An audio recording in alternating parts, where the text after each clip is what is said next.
सलाम नमस्ते सत श्री अकाल, मैं हूं रजा और आप देख रहे हैं रजाग्राफी का नेशनल प्राइम टाइम। दोस्तों आपको बता दूं, हलाल के मैटर पर बहुत सारे जानवरों को तकलीफ हो रही है कि भैया हलाल ना खाओ। कर्नाटका में हलाल के खिलाफ, हलाल मीट के खिलाफ कैंपेन चलाया गया है कि हलाल नहीं, हम तो हराम खाएंगे। अरे मुसलमान मेरे भाइयों, ये तुम्हारी नफ़रत में, ये इस्लाम और दीन के नफ़रत में, ये मुसलमान की नफ़रत में इतना गिर गए हैं कि गू खाने को तैयार हैं। तुम्हारे लिए तो बहुत बेहतर है। अरे हलाल तो हलाल ही खाएगा। जिसने सारी ज़िंदगी हराम खाया है उसे हलाल हजम कहाँ से होगा।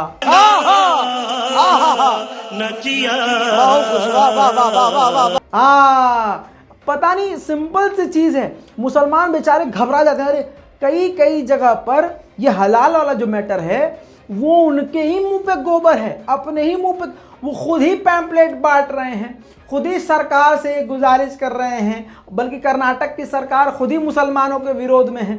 अब वो कह रहे हैं कि ये जो हलाल है ये इकोनॉमी जिहाद है मुसलमानों का। मुसलमान पैदा होता है तो पैदा जिहाद, मुसलमान हक दो टट्टी जिहाद, मुसलमान बोल दो बोलने वाला जिहाद, मुसलमान चल देता है चलने वाला जिहाद, मुसलमान कोई बॉडी बना लो तो जिम वाला जिहाद, मुसलमान आईएएस बन जाए तो आईएएस जिहाद, शिक्षा जिहाद, यूपीएससी जिहाद, मुसलमान अगर कामयाब हो जाए तो सक्सेस जिहाद। लवड़ भास्करों के पास कोई काम ही नहीं है, या ऐसे लवड़ासुर हैं अपने धर्म पर इतना ध्यान नहीं देते जितना ये दूसरे के धर्म पर ध्यान देते हैं। अब ये हलाल वाला जो मैटर कर्नाटक में चल रहा है, मांग ये है कि हम हलाल नहीं खाएंगे, हलाल बैन करो। अरे मुसलमानों से कहना चाहता हूँ भाई, तुम हलाल तुमसे कौन खाता है? मुसलमान आके उनसे हलाल लेता है, जो समझदार होता है वो आके हलाल लेगा। तो उसको दो। जो कहता है भाई झटके का चाहिए तो तुम भी झटके से भगा दो, तो खत्म बात। अरे हलाल वो कैसे खा सकते हैं जो हक के चूतर पोंछ के खड़े हो जाते हैं कागज से।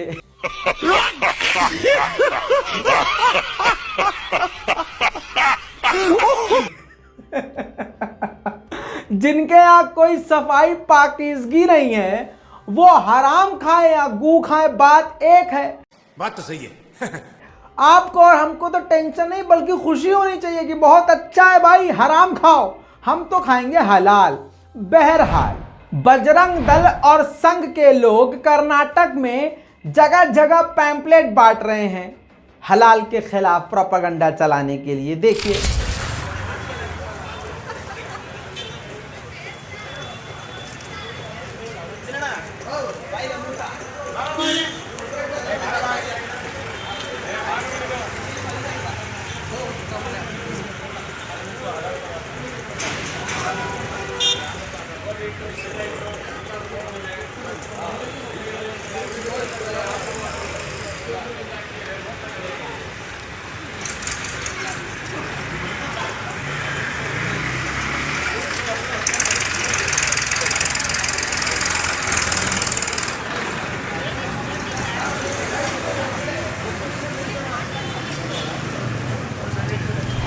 मेरे दोस्तों, इतना ही नहीं, कर्नाटक में जगह जगह लाउड स्पीकर लगा के ऑटो पर टांग के ऐलान करते हुए, अनाउंसमेंट करते हुए हलाल के खिलाफ कैंपेन चलाया जा रहा है। वो भी देख लीजिए। ಹಬ್ಬ ಹರಿದಿನಗಳಲ್ಲಿ ಯಾವುದೇ ತರದ ಹಲಾಲ್ ಕಟ್ ಮಾಂಸವನ್ನ ನಾವು ಖರೀದಿ ಮಾಡೋದಿಲ್ಲ ಅನ್ನೋದನ್ನ ಹಿಂದೂ ಸಮಾಜ ನಿರ್ಧಾರ ಮಾಡಬೇಕು, ಸಂಕಲ್ಪವನ್ನ ಮಾಡಬೇಕು ಅಂತೇಳಿ ನಿಮ್ಮಲ್ಲಿ ವಿನಂತಿಯನ್ನ ಮಾಡ್ಕೊಳ್ತಾ, ಹಬ್ಬದ ಯಾವುದೇ ವಸ್ತುಗಳನ್ನ ಖರೀದಿ ಮಾಡೋದಾದ್ರೂ ನಾವು ಪ್ರತಿ ಹಿಂದೂ ಅಂಗಡಿಯಲ್ಲೇ ಖರೀದಿಯನ್ನು ಮಾಡ್ತೇವೆ ಅನ್ನೋದನ್ನ ದೃಢ ನಿರ್ಧಾರದೊಂದಿಗೆ ನಾವೆಲ್ಲ ಹಬ್ಬವನ್ನ ಆಚರಣೆ ಮಾಡೋಣ ಅಂತ ಹೇಳಿ ತಮ್ಮಲ್ಲಿ ವಿನಂತಿಸಿಕೊಳ್ತಾ, ಆತ್ಮೀಯ ಹಿಂದೂ ಬಾಂಧವರಿಗೆಲ್ಲರಿಗೂ ಯುಗಾದಿ ಹಬ್ಬದ ಶುಭಾಶಯಗಳನ್ನು ತಿಳಿಸುತ್ತಾ, ಈ ಬಾರಿ ಹಬ್ಬದ ಹಾಗೂ ಹರಿದಿನಗಳಲ್ಲಿ इतना ही नहीं दोस्तों, एक तरफ संघ के लोग और बहुत सारे जानवर हराम खाने के लिए बेताब हैं। अभी इनकी दोगली पॉलिसी भी आपको बताएंगे, लेकिन पहले जान लीजिए बाबा कांड, मतलब बाबा रामदेव को हम जानते ही हैं। इन्होंने भी अपने प्रॉफिट के लिए हलाल का सर्टिफिकेट बनवाया हुआ है। अंधों के लिए स्क्रीन पर लगा रहा हूं, 2 सर्टिफिकेट हैं बैक टू बैक, एक साथ देख लीजिए। हलाल registration certificate Patanjali Ayurveda limited, आपको नजर आ रहा है? हाँ, मतलब हलाल अगर बाबा बेचे तो सही, मुसलमान बेचे तो गलत। तो इसका मतलब लपर झंटुओं को पता है कि हलाल से बेहतर कुछ नहीं है, लेकिन मुसलमान को परेशान करने के लिए सिर्फ ये कैंपेन चलाया जा रहा है। अगर हम करें तो करें क्या, बोले तो बोले क्या है? कैसी रही? ऐसे ही जलील करेंगे तुम्हें, क्योंकि तुम्हारा काम नफरत फैलाना है और हमारा काम तुम्हारी नफरत की हवा निकालना है। नफरत वाली फिल्म ने 200 करोड़ शायद कमाए हो, बड़ी मुश्किल से द कश्मीर फाइल्स ने, लेकिन मोहब्बत वाली फिल्म ने अपने थूक में बहा दिया इस फिल्म को, इस प्रोपेगेंडे को। मोहब्बत वाली फिल्म यानी RRR ने 600 करोड़ रुपया कमा लिया है, पूरी दुनिया का रिकॉर्ड तोड़ दिया है। विवेक अग्निपनौती को जोरदार तमाचा कि मोहब्बत वाली चीज बना के भी तुम अच्छा पैसा कमा सकते थे। उधर हलाल दिक्कत कर रहा है उन लोगों को। पहले से हिजाब दिक्कत कर रहा था, लेकिन उनके मुंह पर जोरदार तमाचा ये है आपकी स्क्रीन पर। आप जरा ध्यान से ये देख लीजिए, इस बच्ची की तस्वीर देख लीजिए। सुहाना सफर एक स्टूडेंट है SDM लॉ कॉलेज की। आपको बता दूं मैंगलोर में 2nd रैंक लाई है BA LLB में। जी हाँ, ये हिजाबी लड़की जिसने हिजाब किया हुआ है, नाम है सुहाना सफर, BA LLB में 2nd रैंक लेके आई है। हाँ दोस्तों, इतना ही नहीं, एक और बड़ी खबर। ये यासिर हैं, लखनऊ के लामार्टिनियर कॉलेज के स्टूडेंट। 149 सालों के इतिहास में पहली बार भारतीय हैं ये, जिन्होंने लंदन के किंग्स कॉलेज में छात्र संघ का चुनाव जीता है। मुसलमानों से जितनी नफरत, उतना ही मुसलमान चमक रहा है। क्यों अंधभक्तों, कैसी रही? नहीं भाई, हाँ, कहा जाता है जिसको जितना घिसोगे वो उतना ही चमकेगा। करो मुसलमानों को परेशान, मुसलमान तुम पर नहीं, अपने ईमान पर है, अपने खुदा पर है। दोस्तों, सारी दुनिया जानती है कि बीजेपी किस तरह से काम करती है। सबसे झूठे लोग इसके अंदर पाए जाते हैं और अंधभक्तों का कहना ही क्या। आपकी स्क्रीन पर ये जो शख्स नजर आ रहे हैं, नागपुर के एक्टिविस्ट वकील सतीश हैं। इनके यहाँ ईडी छापे मार रही है। सतीश जी बीजेपी नेता देवेंद्र फडणवीस के कई मामलों को अदालत में उजागर कर रहे थे। सरकारी संस्था के रूप में ईडी की भूमिका उपेक्षित है। बदले की भावना से कार्रवाई देश में नई बात नहीं है। अब आप समझ लीजिए कि इनके यहाँ, समझ तो आ गया वो कहानी आपको। कहने का मतलब ये है कि ये बीजेपी नेता देवेंद्र फडणवीस के कई सारे केसेस को लड़ रहे थे उनके खिलाफ और उजागर कर रहे थे सारे कांड, तो ईडी ने रेड मार दिया। लेकिन दोस्तों, सत्यमेव जयते। इन सभी के बाद मुसलमान लोगों को सावधान होने की जरूरत है। 2 साल से गला फाड़ के समझाने की कोशिश कर रहा हूं, कुछ नहीं कर सकते। तो इस आवाज को दूसरे तक पहुंचाने के लिए आप सभी व्हाट्सएप इस्तेमाल करते हैं, जाहिल से जाहिल और पढ़े लिखे से पढ़ा लिखा। लेकिन अगर आप मुसलमान हैं और आपके सीने में ये तकलीफ है कि मुसलमान के लिए कोई नहीं बोलता, तो सवाल ये है कि जो बोलता है उसके लिए आप क्या कर रहे हैं। आपका फर्ज ये होना चाहिए कि हमारी आवाज को दूसरों तक पहुंचाने के लिए जो आपके मोबाइल में ग्रुप हैं, व्हाट्सएप ग्रुप हैं, कम से कम शेयर करना चाहिए। अगर आपके 50 लोग भी देख लेते हैं वीडियो, तो यकीनन उनको समझ में आएगा कि देश में क्या हो रहा है और उनके खिलाफ क्या हो रहा है। खैर, ये भी नहीं कर सकते तो फिर मत कहिएगा कि हम तो बड़े परेशान हैं, हम तो चाहते हैं कोई हक बात बोले, हम तो सपोर्ट कर सकते हैं। आप कुछ नहीं कर सकते। सावधान रहने की इसलिए ज़रूरत है क्योंकि अब हलाल के नाम पे, जिहाद के नाम पे हर तरह से मुसलमानों को परेशान किया जा रहा है। अब एक भीड़ जबरदस्ती जाती है मुसलमान की दुकान पे, चिकन शॉप पे, और कहती है, इस इंसान को पीटा है, चिकन शॉप है इसकी, जाते हैं और इससे कहते हैं, जिसका नाम अंसार है, इनसे कहते हैं कि हमें हलाल नहीं चाहिए, झटके का चाहिए। अंसार ने मना कर दिया कि हम झटके का चिकन नहीं बेचते। ये सुनते ही वो जो आतंकी आए थे, संघ के कुत्ते आए थे, उन्होंने इस पर हमला कर दिया, बचाने वालों पर भी हमला कर दिया और मार पीट कर चले गए। दोस्तों, इससे क्या सबक मिलता है कि आने वाले वक्त में ये ऐसे ही किसी भी दुकानदार के साथ कर सकते हैं। तो मुसलमानों का फर्ज क्या है? जो गली मोहल्ले में, इलाके में मजबूत है, अपने करीबी, अपने इलाके, अपने मोहल्ले की ये दुकानें हैं, उसका ध्यान रखें, हालचाल लेते रहें। अगर आपके पास थोड़ा सा पैसा है और अपनी जान प्यारी है तो कैमरा लगा के रखिए, अपने दुकानों पर कैमरा लगा के रखिए। बड़ी बड़ी संस्थाएं और जो बड़ी बड़ी मुसलमानों के हक के लिए बात करने वाली संस्थाएं, उनसे कहना चाहता हूं, अगर आप ईमानदारी से काम करें तो बहुत कुछ हो सकता है।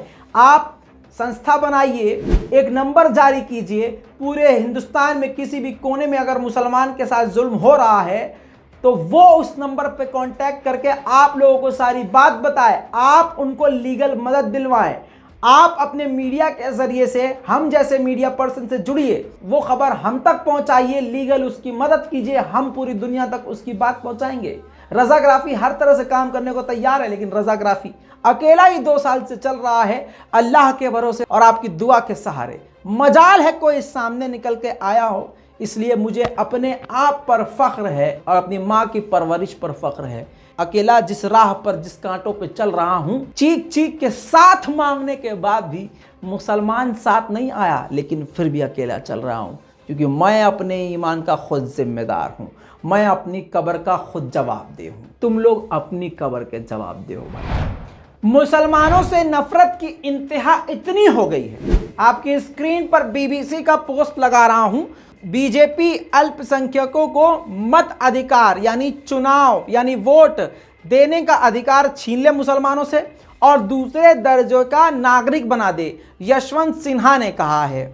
जी हां, अब मैं इनका ट्वीट आपको दिखा देता हूं। दोस्तों, ये जो है यशवंत सिन्हा पहले बीजेपी में थे, अब ये तृणमूल कांग्रेस में जा चुके हैं। इन्होंने ट्वीट किया है कि बीजेपी जिस तरह से कभी हिजाब को लेकर, हलाल मीट पर लेकर और भी अलग अलग चीज़ों को लेकर मुसलमानों को जिस तरह से परेशान कर रही है, सबसे आसान उनके लिए, बीजेपी के लिए यह है कि मुसलमानों को, ये ताना दिया है उन्होंने कि मुसलमानों को सेकंड कैटेगरी दे दे, दूसरा नागरिकता का दर्जा दे दे और उनसे चुनाव, उनसे वोट का अधिकार छीन ले, तो शायद बीजेपी को सुकून मिल जाए।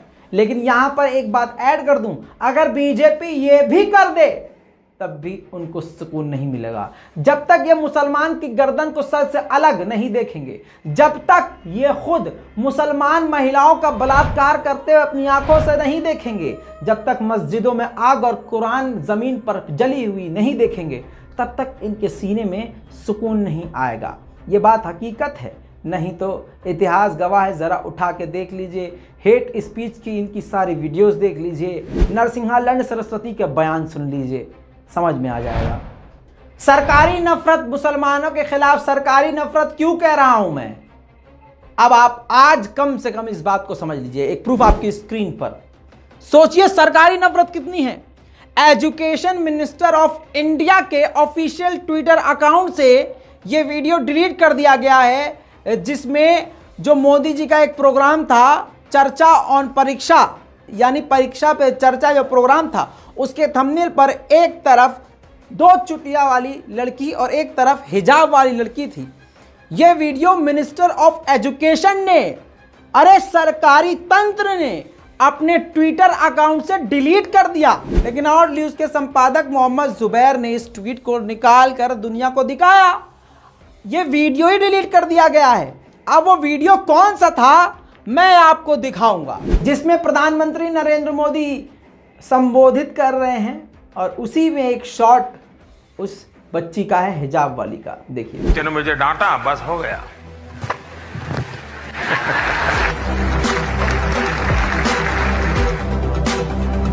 देखा दोस्तों, ये भाजपा का ही है नफरत फैलाने का प्लान। मुसलमानों से नफरत हद से ज्यादा फैलाना और इस्लामोफोबिया फैलाने का सबसे बड़ा प्लान इन्हीं का है। लेकिन इनकी औकात भी यही है कि ये गू खाएंगे, गू उठाएंगे, मूत पिएंगे, मूत उठाएंगे, यही करेंगे। अब बीजेपी के एक नेता ने खुद ही कहा है कि भाजपा के कार्यकर्ता जो आवारा गाय हैं उनका गू उठाएंगे, उनका गोबर उठाएंगे, मूत पिएंगे, दूध पिएंगे। अरे दूध तो सारी दुनिया पीती है, मक्खन और वो मट्ठावट जो भी चीज़ें भैंस देती है उससे सभी ये दुनिया इस्तेमाल करती है। मज़े की बात तो ये है कि ये काम कि गू लेपना और मूत गाय का पीना, ये काम सिर्फ भाजपा और आरएसएस और ये संगठन कर सकते हैं। बयान देखिए, अब ये जो बयान आप देख रहे हैं इसके बराबर में ये जो व्यक्ति है, मंत्री जी के बराबर में बैठा हुआ है, बस इसके एक्सप्रेशन भी ध्यान दीजिएगा। बहुत मुश्किल से ऊपर से लेकर नीचे तक का जो लगा के इसने हंसी रोकी थी। अब जरा आवाज के साथ इनका बयान सुन लीजिए। इसको हम अवसर मानते हैं और जो गौशालाएं हैं इनका प्रबंध मेरे भारतीय जनता पार्टी के कार्यकर्ता करेंगे। भाई उसका गोबर उठाएंगे, भाई उसका दूध पिएंगे और भाई सारा प्रबंध करेंगे। और गौशालाओं को हम कॉमर्शियल पर्पज से चलाएंगे, उनमें गायें भी पलवाएंगे। अभी गाय जो छुट्टा रहती हैं, ना उनका हमको गोबर मिलता है, ना उनको मूत्र मिलता है, ना उनका दूध मिलता है। गाय के अंदर 5 द्रव्य है जिनको हम पंचगव्य कहते हैं। नंबर 1 दूध, नंबर 2 दही, नंबर 3 घी, नंबर 4 गोबर और नंबर 5 मूत्र। ये 5 द्रव्य हैं। इन पंच अब आपको बिहार लेके चलेंगे। बिहार में मिड डे मील का दीदार आपको कराएंगे। हम नहीं बोलेंगे, हम नहीं बोलेंगे, ठीक है? देखिए। अरे बाप रे, चलो चलो भागो भागो भागो, तुम लोग भागो, चलो चलो।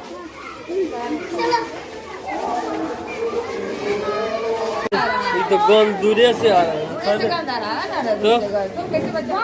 ना, दूर से ही गंद है इसमें खाना में।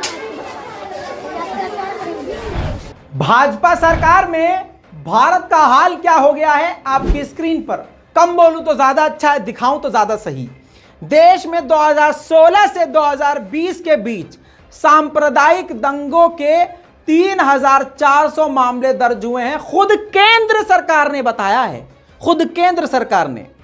अगली खबर आप देख लीजिए। त्रिपुरा के दंगे भी आपको याद होंगे, मस्जिद को जलाना भी याद होगा, कुरान को जलाना भी याद होगा, मस्जिद के गुंबद में आग भी आपको याद होगी। उसी जगह पर हिंदू संगठनों ने और हिंदू लोगों ने, जो नकली हिंदू हैं, जिनके सीने में बीजेपी ने नफरत का जहर घोल दिया है, जो भारत को तोड़ने का काम कर रहे हैं, हिंदू मुसलमान को अलग अलग करने का काम कर रहे हैं, गौ तस्करी के शक में एक मुस्लिम युवा को मार मार कर कत्ल कर दिया, मार डाला उसको। जी हां, मुसलमानों का जो मॉब लिंचिंग हुआ है आज तक सब फर्जी हुआ है, इल्जाम लगा के हुआ है। एक भीड़ आती है, जय श्री राम, जो एक प्यारा सा नारा था, जय श्री राम, आज चल करके अचानक से किसी भी बेगुनाह इल्जाम लगा के कत्ल करके चली जाती है।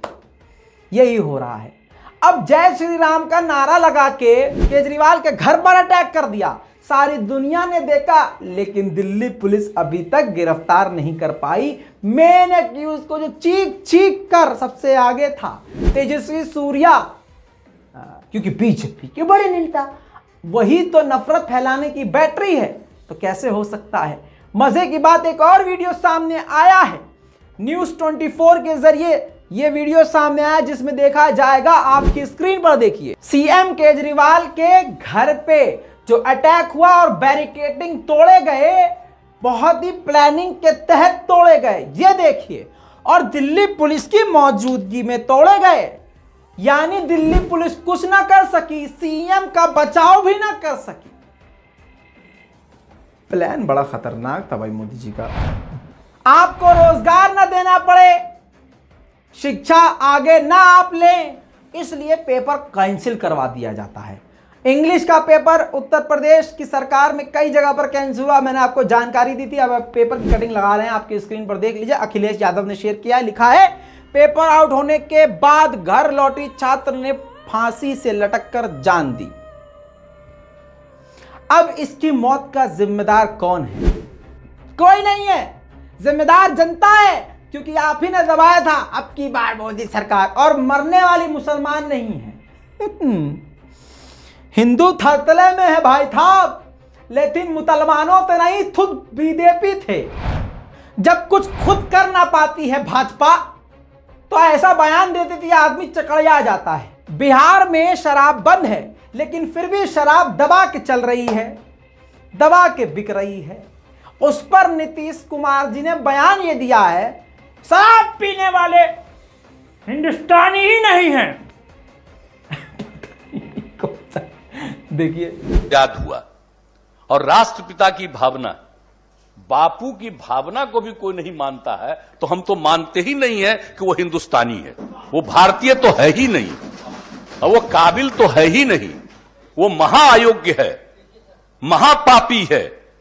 जो राष्ट्रपिता बापू की बात को भी नहीं सुनता है, अब समझता है, तो उसका क्या मतलब है। इसलिए इस बात को देखना चाहिए, जरा सा इस सब प्रचार करना चाहिए। बापू की बात, दुनिया भर में दारू का कितना बुरा असर है। जानी मानी बायोकॉम की प्रमुख किरण मजूमदार ने बहुत बड़ी बात लिखी, आपकी स्क्रीन पर बीबीसी का स्क्रीनशॉट लगा रहा हूं। उन्होंने लिखा है कि धार्मिक आधार पर भेदभाव भारत की आईटी सेक्टर को नुकसान पहुंचाएगा। बिजनेस वुमन किरण मजूमदार के बयान पर आपकी राय क्या है, नीचे कमेंट आप कर दीजिएगा। ये बिजनेस वुमन है, बिजनेस आइकॉन है, और कह रही हैं कि धर्म के आधार पर जो अभी कर्नाटक में शुरू हुआ है, अगर ये चीज हुई तो आईटी सेक्टर पर, यानी भारत को एक तरह से कहीं ना कहीं नुकसान पहुंचेगा। इसका मतलब क्या है, हिंदू मुसलमान के बीच में जो खाई आएगी उससे भारत खोखला होगा। फायदा किसको होगा, पाकिस्तान और चीन को होगा। तो दोस्तों, ये किसके प्लान की तैयारी हो रही है, चीन और पाकिस्तान को मजबूत करने के लिए कौन तैयारी कर रहा है, ये भाजपा, ये संघ के लोग। कहते हैं हम चीन और पाकिस्तान के खिलाफ हैं, लेकिन काम ये उन्हीं को मजबूत करने के लिए कर रहे हैं। लड़वाओ और लड़वाओ, हिंदू मुसलमान करवाओ, आखिर में देखना तुम्हें छुपने का रास्ता नहीं मिलेगा, इतने जलील हो जाओगे। बहरहाल दोस्तों, अभी तक के लिए इतना ही। आप लोगों से हजम नहीं होगा और कुछ लोगों को बर्दाश्त नहीं होगा। इस पूरी रिपोर्ट पर आपकी क्या राय है, अपनी राय कमेंट में लिखिएगा। और दोस्तों, कल से 20 दिन के लिए हम छुट्टी पर जा रहे हैं। आप लोगों से गुजारिश है कि दुआओं में हमें याद रखिएगा। आंखें आपकी फट गई होंगी, हमने सोचा चलो थोड़ा सा अप्रैल फूल खेल लेते हैं। कैसा लगा मेरा मजाक? ऐसे धक से हो गया हुआ है ना, टेंशन मत लीजिए, जल्द लौटेंगे और भी बड़ी जानकारियों के साथ। मैं हूं रजा और आप देख रहे हैं रजाग्राफी। जय हिंद। तो दोस्तों, ये हैं वो लोग जिन्होंने बहुत हमारी मदद करी है, और इन सभी का तहे दिल से शुक्रिया। और आपसे उम्मीद है कि इसी तरह से आप अपनी दुआओं में और अपने साथ में हमें याद रखेंगे।